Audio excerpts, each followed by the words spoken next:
messieurs, bonjour. Merci de suivre le flash d'information de 10h sur les antennes de la télévision du Burkina.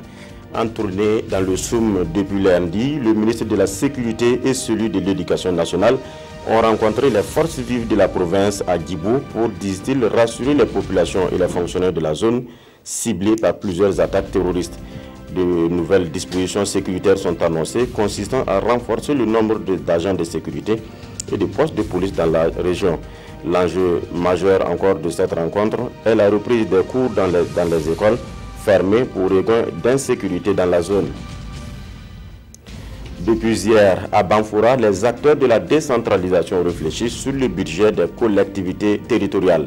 Il s'agit des membres de la commission technique qui apportent leur appui conseil aux collectivités territoriales pour une bonne planification des budgets des régions, en relation, n'est-ce pas, avec les besoins du moment. Durant 4 jours, les acteurs centraux et régionaux vont donc produire un guide de gestion du budget des collectivités territoriales.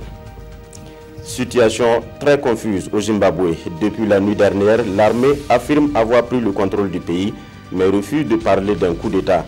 Des échanges de tirs nourris ont été entendus près de la résidence du président Robert Mugabe à Harare. La télévision et la radio nationale sont contrôlées par les militaires. Dans une allocution télévisée, l'armée a voulu rassurer la population que le président et sa famille sont sains et saufs et que leur sécurité est garantie. Le porte-parole de l'armée ajoute qu'il s'agit d'une opération de nature à éliminer des criminels proches du président. Depuis la nuit, le ministre de l'économie et celui de l'éducation sont entre les mains de l'armée, qu'elle assure les présenter à la justice. Autre imbroglio politique, mais cette fois-ci au Liban. 10 jours après sa démission surprise, le premier ministre Saad Hariri, réfugié en Arabie Saoudite, parle de son retour imminent au Liban. Cette crise risque de compromettre un équilibre communautaire fragile dans ce pays. À Beyrouth, le Hezbollah chiite, bras armé du Liban et allié de l'Iran, attend son retour.